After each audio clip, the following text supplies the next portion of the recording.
नमस्ते। पीठ के मुहासे काफ़ी कॉमन होता है। बैक एक्ने 48 to 52% लोगों में जिनमें फेस में एक्ने होता है उनमें बैक में एक्ने भी देखा जाता है। पीठ के मुहासे सिर्फ पीठ में ही भी रह सकता है या as a part of facial acne भी हो सकता है। इस वीडियो में मैं आपको बताऊंगी कि पीठ के मुहासे के क्या क्या कारण होते हैं, इसको आप कैसे कम कर सकते हो और प्रोडक्ट सजेशंस भी दूंगी जिससे कि आपके ये एक्ने कम हो सके। और एंड ऑफ द वीडियो में मैं आपको क्लिनिक में क्या क्या ट्रीटमेंट्स करा सकते हो जिससे कि ये जल्दी से जाए, वो भी मैं आपको बताऊँ। तो शुरू करते हैं। तो बैक एक्ने अपर बैक के एरिया में सबसे ज़्यादा, उसके बाद अपर चेस्ट के एरिया में, फिर लोअर बैक के एरिया में और शोल्डर्स के एरिया में भी देखा जाता है। बैक एक्ने लड़कों में ज़्यादा देखा जाता है लड़कियों के कंपैरिजन में। और टाइप ऑफ लीजन्स क्या होते हैं, मतलब कि बैक एक्ने में कैसे कैसे प्रकार के आपको निशाने देखने को मिलेंगे। पहले तो होता है नॉन इन्फ्लेमेटरी लीजन, जैसे कि ब्लैक हेड्स, वाइट हेड्स देखने को मिलेगा। फिर वहाँ पे लाल छोटे छोटे दाने हो सकते हैं, पस वाले दाने हो सकते हैं, नोड्यूल जो छोटे लाल गांठ भी हो सकता है, और सिस्ट, ये सब देखने को मिल सकता है आपको बैक में अगर उसमें बैक एक्ने है तो बैक एक्ने क्यों होता है, इसके कारण और पैथोलॉजी फेस एक्ने जैसा ही है। पहले है फॉलिकुलर हाइपरकेराटोसिस, मतलब कि जहाँ से बाल निकलता है वो जो लाइनिंग है वो मोटी हो जाती है और वहाँ पे ब्लॉकेज हो जाती है। तो इसकी वजह से जो ग्लैंड है जो तेल बनाता है वो अच्छे से बाहर तेल नहीं ला पाता, तो इसकी वजह से वहाँ पे ब्लॉक होने की वजह से एक्ने होता है। फिर होता है सीबोरिया, मतलब कि ज़्यादा तेल मात्रा में बनना। फिर होता है बैक्टीरियल कॉलोनाइजेशन, एक क्यूटी बैक्टीरियम एक्नेस नाम की बैक्टीरिया होता है जो एक्ने में देखा जाता है। उसके हाइपर प्रोलिफरेशन होने की वजह से, मतलब उसकी मात्रा बहुत ज़्यादा होने की वजह से भी एक्ने देखा जाता है। चौथा होता है इन्फ्लेमेशन, मतलब कि reaction of the skin to the above 3 processes. तो जब फॉलिकुलर हाइपरकेराटोसिस होता है, फिर वहाँ पे बैक्टीरिया का ग्रोथ होता है और वहाँ पे ज़्यादा तेल बनता है, तो ये सब चीज़ें वहाँ पे इन्फ्लेमेशन कराती है। इन्फ्लेमेशन मतलब स्किन में कुछ सेल्स आ जाते हैं जिसकी वजह से ये बैक्टीरिया को कंट्रोल करने का कोशिश किया जाता है। इसी पूरे दौरान में एक्ने फॉर्म होता है, तो ये कारण है एक्ने होने की। बैक एक्ने या फेशियल एक्ने टीनेज ईयर्स में ज़्यादा देखा जाता है, जो बोलते हैं हम प्यूबर्टी के ईयर्स में। ये इस दौरान एंड्रोजन जो हार्मोन होती है उसकी मात्रा ज़्यादा होने की वजह से एक्ने ज़्यादा देखने को मिलता है। और बैक में क्योंकि रगड़ लगती है, वहाँ पे स्वेट जमती है, वहाँ पसीना जमता है, वहाँ पे जो कपड़े की भी रगड़ लगती है, वहाँ पे ऑयल भी जमता है, इसकी वजह से भी ट्रंकल एरिया में ज़्यादा मुहासे देखने को मिलता है। तो हमें मुहासे को क्यों सही करना चाहिए? आप कुछ भी नहीं करोगे तब भी ये चला जाएगा, तो क्यों ट्रीट करना है? हमें इसीलिए ट्रीट करना है ताकि वहाँ पे स्कारिंग ना हो। अगर आपके बैक में स्कारिंग है तो आपको बहुत ज़्यादा सतर्क होकर बैक एक्ने का ट्रीटमेंट कराना पड़ेगा, वरना वो एक बार स्कार हो गई वो नॉर्मल स्किन कभी भी नहीं बन सकता। इसीलिए बैक एक्ने को ट्रीट करना ज़रूरी है। और जैसे कि फेस में अगर स्कार्स हो गए उसको हम लेज़र से बेटर कर सकते हैं, केमिकल पील्स करके उसको इम्प्रूव कर सकते हैं, और फेशियल स्किन काफ़ी अच्छा रिस्पॉन्ड करता है ये ट्रीटमेंट्स की तरफ। लेकिन बैक का स्किन ऐसा नहीं होता, वहाँ पे एक बार स्कार हो गया उसको बेटर करने में बहुत मुश्किल होती है, और कितना भी आप लेज़र ट्रीटमेंट्स कर लो फिर भी वो नॉर्मल स्किन जैसा नहीं होता और उसमें गड्ढे दिखते ही है। इसीलिए अगर आपके बड़े बड़े मुहासे हैं बैक में और वो स्कार छोड़ रहा है तो प्लीज़ इसको सही तरीके से ट्रीट करें, प्रॉपर कंप्लीट ट्रीटमेंट ले ताकि ये और ख़राब ना हो और ज़्यादा स्कारिंग ना हो। अब बैक में जो स्कार होता है वो हाइपरट्रॉफिक या किलोइडल स्कार होता है, मतलब कि वो बड़े बड़े गांठ जैसे दिखते हैं और वो गांठ में खुजली होना, इचिंग होना, इरिटेशन होना, ऐसा भी होता है। तो इसीलिए आप प्लीज़ अपने बैक एक्ने को अच्छे से ट्रीट कराएं, स्पेशली अगर वहाँ पे स्कारिंग है या छोटे छोटे गांठ है तो आपको बैक एक्ने को ट्रीट करना बहुत ज़रूरी हो जाता है। अगर आपके बॉडी में बाकी जगह भी कीलॉइड है, मतलब कि चेस्ट के एरिया में कीलॉइड है, शोल्डर के एरिया में कीलॉइड है, तो भी अगर आपके बैक एक्ने है तो उसको टाइम में ट्रीट करना बहुत ज़रूरी हो जाता है ताकि ये वाले जो एक्ने निशान है वो कीलॉइड ना बने। तो अगर आपके बैक में मुहासे है तो क्या करनी चाहिए? पहले तो सही डायग्नोसिस करानी चाहिए। 2 ऐसी चीज़ें हैं जो बैक एक्ने की तरह ही दिखता है, एक है फॉलिकुलाइटिस और एक है एक्नेफॉर्म इरप्शंस। फॉलिकुलाइटिस बैक्टीरियल भी हो सकता है, फंगल भी हो सकता है।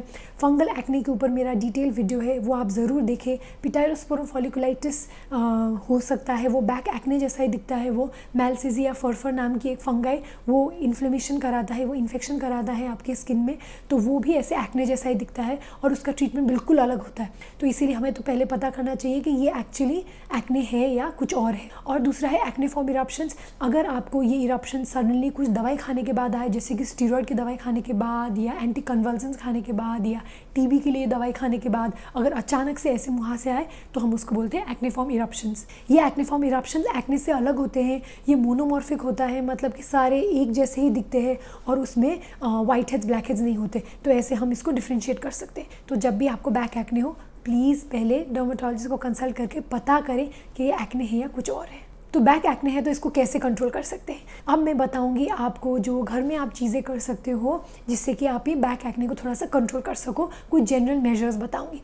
पहले तो है कि आप हेयर ऑयल अवॉइड करोगे। हेयर ऑयल जब भी लगाते हो वो एक परत बना सकता है आपके बैक की स्किन के ऊपर, वो फिर ऑक्लूजन करेगा और उसमें से मुहासे हो सकते हैं। तो इसीलिए हेयर ऑयल आप बिल्कुल भी इस्तेमाल नहीं करोगे। और आप हर रोज़ नहाओगे और गुनगुने पानी से नहाओगे। ज़्यादा गर्म पानी से नहाने से ये बैक के एक्ने और ख़राब हो सकते हैं, उसमें और ज़्यादा इचिंग इरिटेशन हो सकती है और वो हील करने में भी ज़्यादा टाइम ले सकता है। फिर जब भी आप शैम्पू या कंडीशनर करो, अच्छे से अपने बैक को धोओगे। शैम्पू और कंडीशनर जब बैक के ऊपर फ्लो करता है तो भी वो एक लेयर बना सकता है बैक के ऊपर, इसकी वजह से भी बैक एक्ने ज़्यादा होता है। तो इसीलिए आप इसको अच्छे से धोओगे ताकि वहाँ पे कोई परख ना बने। फिर आप अगर वर्कआउट करते हो तो तुरंत आपका वर्कआउट या एक्सरसाइज ख़त्म होने के बाद तुरंत नहाओगे। एक्सरसाइज ख़त्म होने के बाद एक्सरसाइज वाले कपड़े पहन के इधर उधर नहीं घूमोगे, उससे ज़्यादा लंबे समय के लिए स्वेट आपके बैक में रहेगा और उससे मुहासे होने के चांसेस भी और बढ़ जाएंगे। और आप प्योर कॉटन के कपड़े पहनोगे या ऐसे फैब्रिक पहनोगे जिसमें स्वेट एब्जॉर्ब हो। सिंथेटिक फैब्रिक्स नहीं पहनोगे। जितना लंबा स्वेट आपकी स्किन में रहेगा उतना ज़्यादा वो एक्ने कराने के चांसेस है, उतना ज़्यादा फंगल इन्फेक्शन होने के चांसेस है। तो इसीलिए आप एब्जॉर्बेंट फैब्रिक और कॉटन या लिनन ही पहनोगे ताकि वहाँ पे हवा जाए और ये स्वेट वहाँ पे अक्यूमुलेट ना करे। आप अपने पीठ में ऐसे लूफा और स्क्रबिंग बिल्कुल भी इस्तेमाल नहीं करोगे।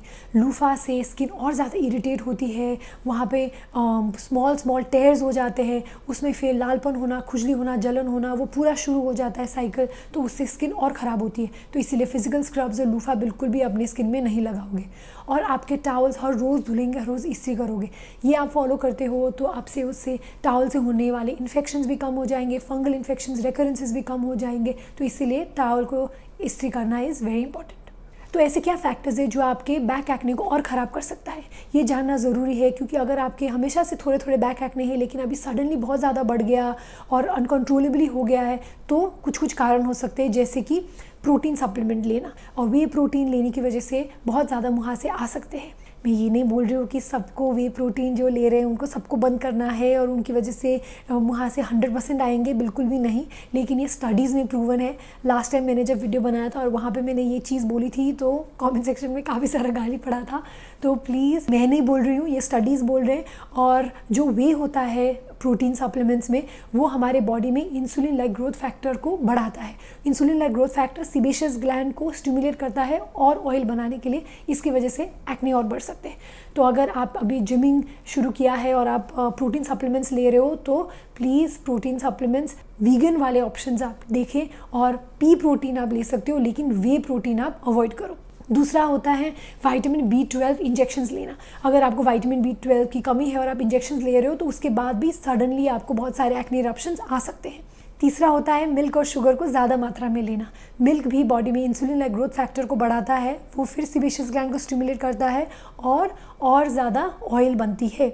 और शुगर भी इंसुलिन लाइक ग्रोथ फैक्टर को बढ़ाता है, उसकी वजह से एक्ने फॉर्म इरप्शंस हो सकते हैं। तो अगर आपको बहुत ज़्यादा मुहासे है तो मिल्क और शुगर अगर आप कंट्रोल करोगे तो आपको ये बैक एक्ने में काफ़ी हद तक सुधार मिलेगा। अब हम इसको कैसे ट्रीट कर सकते हैं।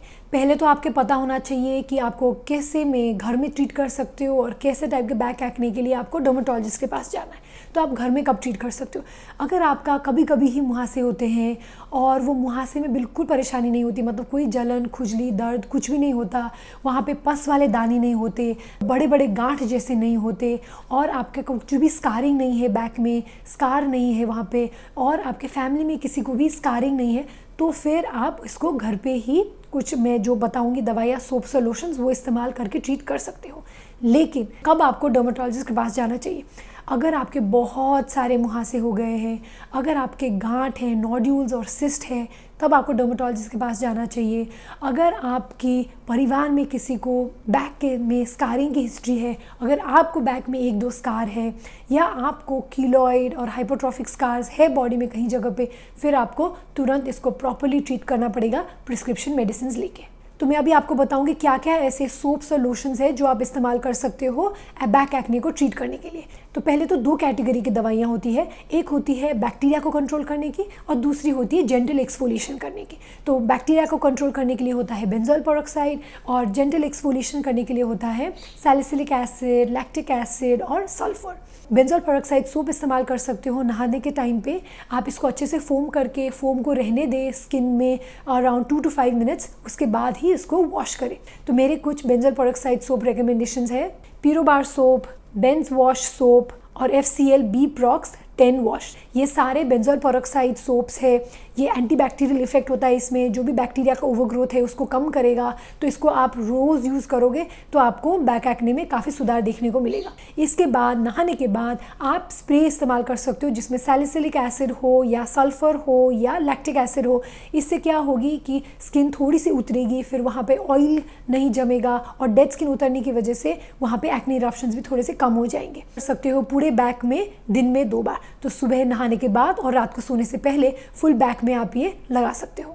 अगर आपके मुहासे चले गए लेकिन डार्क स्पॉट्स रह गए आपके बैक में, तो उसके लिए आपको क्या क्या यूज़ करना चाहिए। पहले तो अगर आपके मुहासे है तो पहले उनको ट्रीट कीजिए, उसके बाद ही डार्क स्पॉट्स का ट्रीटमेंट करिए, क्योंकि जो भी मैंने बताया, जो भी सैलिसिलिक एसिड बेस्ड लोशंस भी है, वो भी आपके डार्क स्पॉट्स को काफ़ी हद तक कम करेगा। लेकिन अगर आपके बिल्कुल मुहासे नहीं है और सिर्फ डार्क स्पॉट्स है और वो एकदम प्रोमिनेंट है, फिर आप ये वाले लोशंस इस्तेमाल कर सकते हो। इसके लिए मेरी रिकमेंडेशंस है बी बॉडी वाइज का लैक्टिक एसिड लोशन, टायरोडीन लोशन और FCL का बायोरेटिनॉल। ये आप लिबरल क्वांटिटी में रात को सोने से पहले बैक के एरिया में लगा सकते हो। और अगर आपके ज़्यादा मुहासे है तो इसको दिन में 2 बार भी इस्तेमाल कर सकते हो, इससे डार्क स्पॉट्स लाइट हो जाएंगे। ये सब लोशंस में इंग्रेडिएंट्स है एक्सफोलिएंट्स और स्किन लाइटनिंग एजेंट्स भी, तो ये आपके डार्क स्पॉट्स को भी लाइट करेगा, स्किन को भी जेंटली एक्सफोलिएट करेगा, तो मुहासे को भी कंट्रोल करने में हेल्प करेगा। तो अगर आपके बहुत ज़्यादा मुहासे है तो आपको डर्मेटोलॉजिस्ट के पास जाके क्लिनिक में ट्रीटमेंट करनी पड़ेगी। तो ये क्या क्या होते हैं, हम usually antibiotics, isotretinoin, hormonal tablets ये सब देते हैं।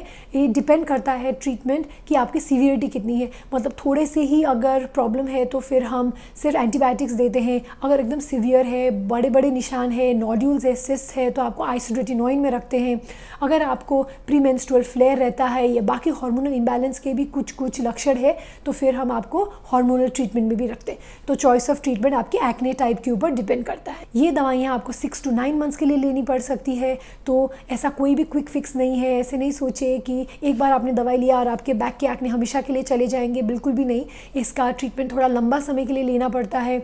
आपने अगर दवाई खाई 6 से 8 महीने भी, वो स्टॉप करने के बाद भी हम आपको 1.5 ईयर्स तक लोशंस में रखते हैं, तब जाके बैक एक्ने कंट्रोल में रहता है। क्योंकि बैक एक्ने का response to treatment face acne जैसा नहीं होता, वो थोड़ा धीरे टाइम लेके सही होता है, सही होने में टाइम लगता है, वहाँ पे डार्क स्पॉट्स भी लाइट होने में ज़्यादा टाइम लगता है।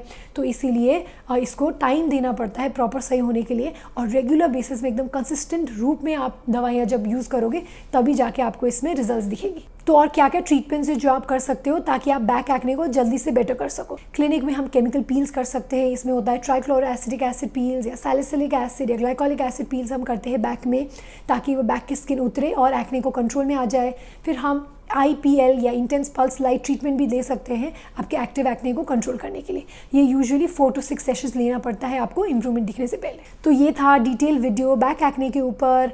मैं आशा करती हूँ आपको ये वीडियो अच्छा लगा और इससे कुछ सीखने को मिला।